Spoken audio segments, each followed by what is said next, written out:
Hola, bienvenidos a un nuevo programa. Esta es la primera vez que el hijo de Raúl Castro, Alejandro Castro Espín, concede una entrevista a un medio de comunicación. Lo hace aquí en Moscú, a RT en español. Muchas gracias, Alejandro, por su tiempo. Su visita aquí a Moscú se debe a la presentación de su libro Imperio del Terror. ¿Cuáles son las amenazas actuales que tiene la isla con respecto a Washington? Bueno, las circunstancias que confluyeron a un episodio tan dramático como ese se mantienen totalmente vigentes hoy.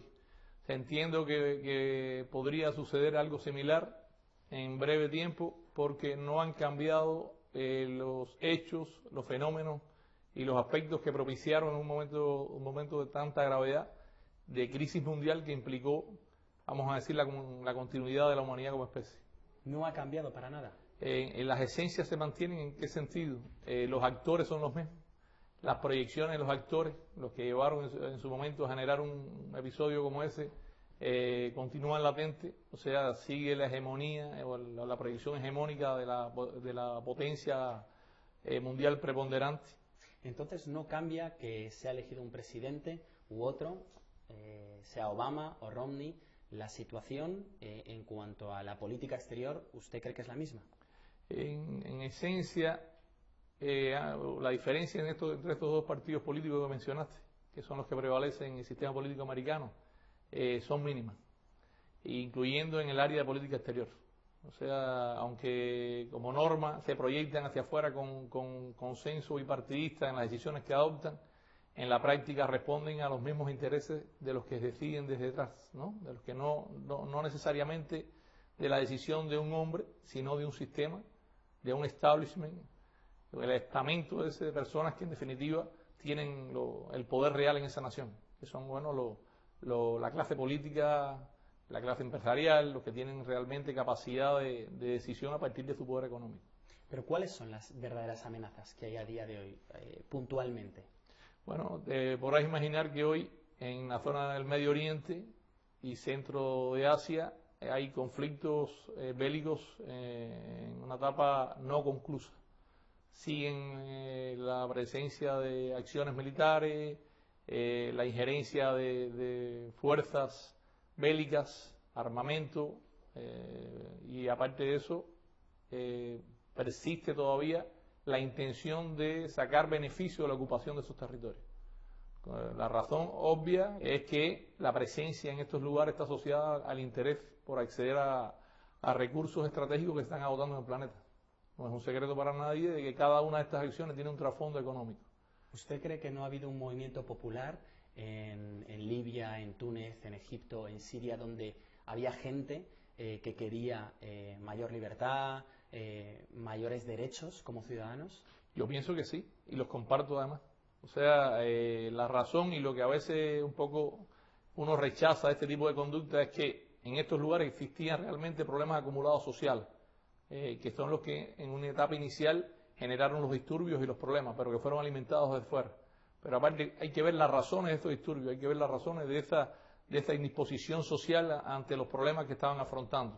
¿Por qué vienen? Eso tiene un origen en los procedimientos que utilizaron los gobiernos que dirigieron estos lugares, que se atuvieron a las normas de ajuste impuestas por las instituciones financieras internacionales, básicamente el Fondo Monetario Internacional, el Banco Mundial, que no son más a su vez que herramientas del llamado consenso de Washington para imponer los intereses de esas élites en el terreno financiero, sacar ventaja del flujo de capitales de esos países, endeudar a los países, como ha pasado con la experiencia del neoliberalismo en muchos lugares, y por tanto eso precariza la situación social y genera situaciones de rechazo y por tanto situaciones en que se rebelan los pueblos en función de satisfacer necesidades que hoy no pueden cubrir. Pero ¿cómo se separa la llamada de esos pueblos a una mayor libertad y a mayor derechos y a tener más derechos a la injerencia? Bueno, yo te pregunto a ti, el manejo mediático inclusive, ya que eres un profesional de la prensa, que ha tenido el caso en Libia o en Siria o en Egipto o en el resto de los lugares donde en definitiva los pueblos se manifestaron por realmente estos problemas internos que confrontaban, que te repito, están asociados a la imposición de estas políticas de ajuste neoliberal.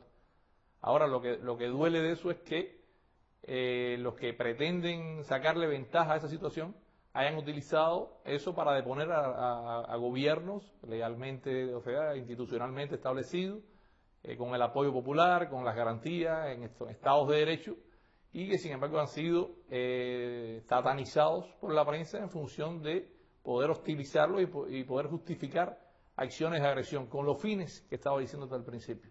¿Cómo distingue usted a un país democrático de un país dictatorial? Simplemente que se cumplan las garantías asentadas en la constitución de esos estados, que se dan esos pueblos y que esos pueblos aprueban y por una mayoría apreciable de su población. Podemos decir de que las normas o los códigos de derecho que Occidente malvé en determinados países árabes, no los ven otros países árabes que son aliados de Occidente.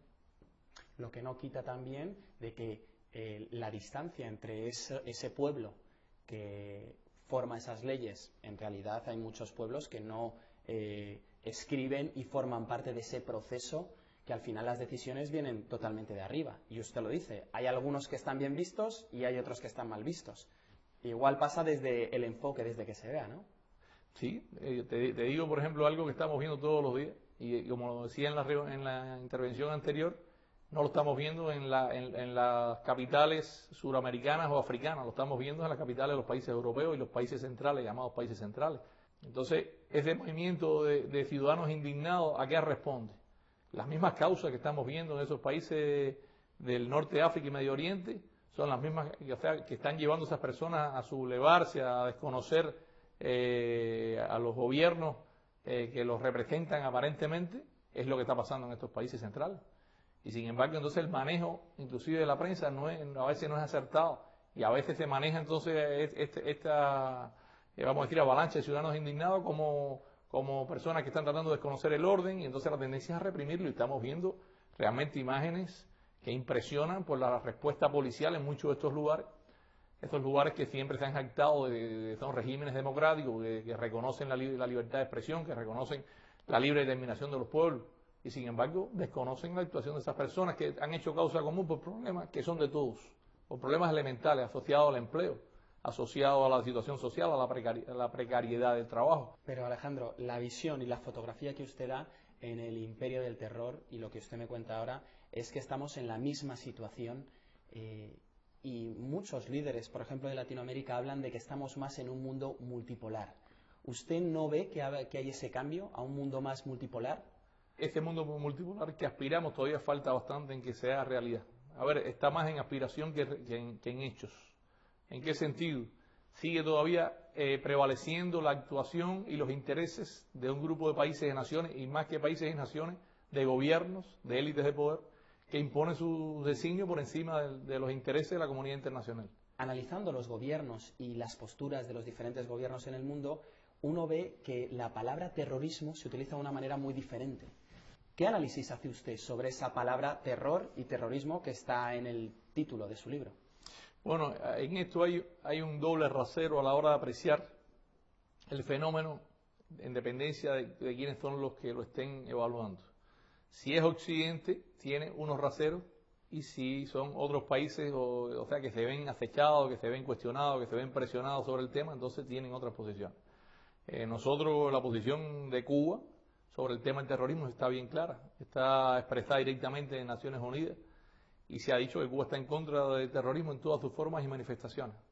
Provenga de donde venga y participe quienes participen. Entendemos que no es una solución, y que la solución para enfrentar ese flagelo no está en las que han estado promoviendo los países occidentales, encabezados por Estados Unidos después del 11 de septiembre, que ha sido una posición de rencor, una posición de agresión, una posición destructiva, de tratar de manejar el terrorismo como un recurso, como un pretexto para lograr objetivos políticos, estratégicos, económicos, y no realmente desde la perspectiva humana, que es como hay que ver ese fenómeno. Pero usted estuvo en Angola y formó parte de una lucha armada.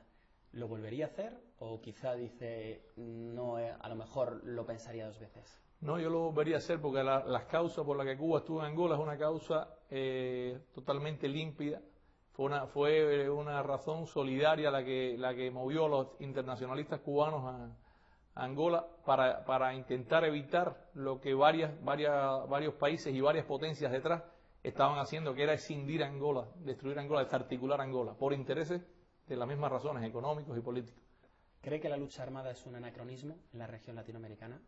Yo pienso que en este instante, en este momento de la historia de la humanidad, lo es, a partir de que existen muchísimas posibilidades que no existían antes. Y existe, vamos a decir, una comprensión social de muchos fenómenos que antes no se entendían. Existen otros medios también de lucha, que históricamente fueron medios también de las fuerzas predominantes, de las oligarquías, como la prensa, los medios de difusión, que es un arma de primer orden en un combate político. Y a veces no se van a las causas que generan el terrorismo. Nosotros pensamos que para enfrentar este flagelo hay que ir a las causas y las formas no pueden ser las maneras. O sea, las causas que generan el terrorismo son la exclusión social, la pobreza, el desempleo, la desatención de problemas históricos de grupos étnicos, poblacionales, que no se sienten reconocidos por los estados o que han sido de una forma o de otra hostilizados o agredidos. El acceso, por ejemplo, al conocimiento, a la tecnología, a las posibilidades de desarrollo de los pueblos, de los estados, en función de que prevalezcan las oportunidades y no los riesgos y no los fenómenos de este tipo, que lo único que hacen es atrasar la especie humana en su proyecto de vida, en lo que le quede en este planeta, que en algún momento estará despoblado, como todos sabemos. Hay una apertura económica a día de hoy en Cuba. ¿Cree que también hay una apertura política? En Cuba hay apertura económica, política, social, en todos los aspectos, porque Cuba nunca ha sido cerrada per se a nada. Ahora, lo que hay que ver desde qué perspectiva se analiza la garantía o la supuesta libertad política que se está hablando. Si estamos hablando de personas pagadas por una potencia extranjera, que designan dinero oficial de los presupuestos de ese y otros estados, pero sobre todo de Estados Unidos, en función de promover la subversión en Cuba, de promover el deterioro del sistema político y la situación social, de llamar la atención para buscar, que otros países hostilicen sus relaciones con Cuba, para poder justificar un motivo de agresión como sucedió en Libia. Esa historia Cuba la conoce hace 50 años, para nosotros no es nuevo, la hemos vivido. Entonces, personas que se prestan a este juego son súbditos de sus intereses, no de una nación. Y nosotros consideramos la opinión de los cubanos patriotas, aquellos que realmente quieren lo mejor para su país, que quieren hacer las cosas para bien, que quieren hacer las cosas para construir, y no aquellos que se prestan al juego del enemigo. Raúl Castro hablaba de que había que renovar los cuadros políticos. ¿Cuál es el futuro que ve usted? ¿Cuáles son esos nuevos cuadros políticos? En Cuba hay cuadros de todas las edades y en todas las instituciones. A veces se piensa que la revolución depende de la subsistencia o la presencia de sus líderes históricos. Y hay una realidad: todos los procesos políticos en la historia de la humanidad, el papel de los líderes es fundamental. Hablando de uno de los líderes, de Fidel Castro, ¿cuál es su estado de salud? Usted sacó recientemente una foto a Fidel Castro. ¿Cuál es su situación? ¿Cuál es su salud? Me parece que es una confusión mediática. Yo no saqué esa foto. La sacó un familiar probablemente que tiene un nombre similar al mío, pero no fui yo. Pero bueno, vamos al caso, ya lo importante. ¿Cuál es el estado de salud? El estado de salud de Fidel quedó evidenciado en su nota crítica, como él hace, burlándose de aquellos que lo han enterrado por enésima vez, porque a Fidel lo han estado enterrando durante 50 años muchísimas veces, antes que naciera probablemente, que eres joven. Y a Fidel lo estaban dando por muerto, cuando estaba en la Sierra Maestra dijeron que lo habían matado. Y así ha pasado muchas veces en 50 años, los cubanos estamos acostumbrados, realmente no le damos mucha importancia al tema. Y Fidel, de manera muy sobria, hizo una nota diciendo una reflexión que decía la defunción de Fidel Castro por Fidel Castro. Fue el que reportó la noticia. En definitiva, Fidel es una persona que se ha superado a sí mismo muchísimas veces. Siempre sorprende, y no porque tenga 85 años deja de sorprender. Tiene esa capacidad de conectarse con el pueblo, conectarse con las personas, pero no solo en Cuba, sino en el mundo. Y por eso es un referente para muchas personas de bien en la humanidad. ¿Cómo ha cambiado Cuba de estar Fidel Castro a estar Raúl Castro? Ha cambiado lo mismo que cambiaría si en las elecciones presidenciales ahora, la semana que viene en Estados Unidos, saliera electo Romney y no Obama reelecto. ¿Qué quiero decir? Y lo hago la comparación, tal vez no es la más feliz, pero para trasladar que no va a cambiar nada porque hay total alineación. Total alineación, digo, no va a cambiar nada que no deba cambiar. Hay una total alineación, estrategia en el pensamiento y la acción del compañero Fidel y la de Raúl. Eso se percibe a diario en las cuestiones estratégicas y en las cuestiones tácticas. Lo que pueda diferir es en la forma de cómo ejecutar las cuestiones, pero con el mismo propósito. Por eso hacía la comparación, porque en otras oportunidades se ha dicho que difiere un presidente demócrata de uno republicano. Nada, la misma diferencia, que tienen 2 gotas de agua. Lo mismo sucede aquí. Muchas gracias, Alejandro, por su tiempo. Gracias a usted.